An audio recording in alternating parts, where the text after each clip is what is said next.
Okay, for 18, we have another game theory problem. So again, best to start with a game matrix, and there's the payoffs. I accidentally wrote 10, but it's actually 0 there, so ignore that mark. But it's the same thing, right? Alpha, 1 minus alpha, beta, 1 minus beta are the probabilities of choosing S, swerve, and not swerve.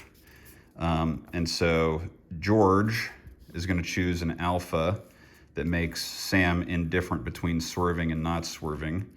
I guess first I should mention, right, there are two pure strategies. So you'll notice that here, neither player has an incentive to change their mind.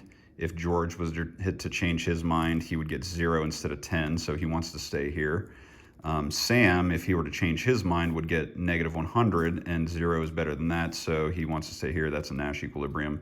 Similar here. So we do have two Nash equilibriums in pure strategy, but do remember that Nash equilibriums always come in odd numbers. So if you've got two pure strategies, that means that there's going to be one more mixed strategy Nash equilibrium, okay? And that's what we're solving for here. So here again is the expected payoff for Sam swerving, right?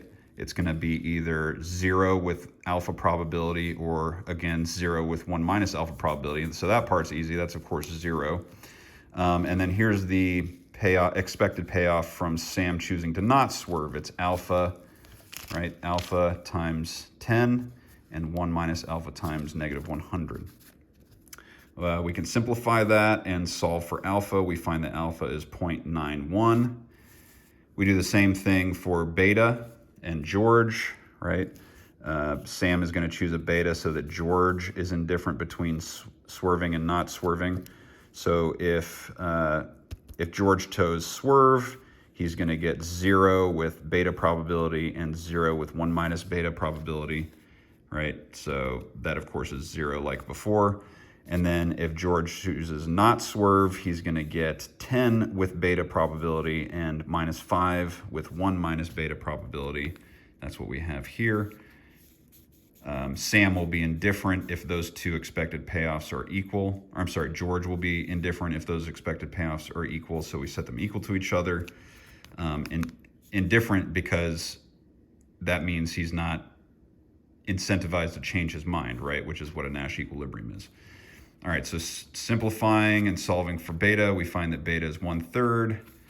And so what do we have? We have two pure strategy Nash, one where George doesn't swerve and Sam does, another where George swerves and Sam doesn't swerve, and then this mixed strategy equilibrium where alpha is 0.1 and beta is 0.3. And so we get 3 Nash equilibria, 2 pure strategies, 1 mixed, and George has a higher probability of swerving than Sam.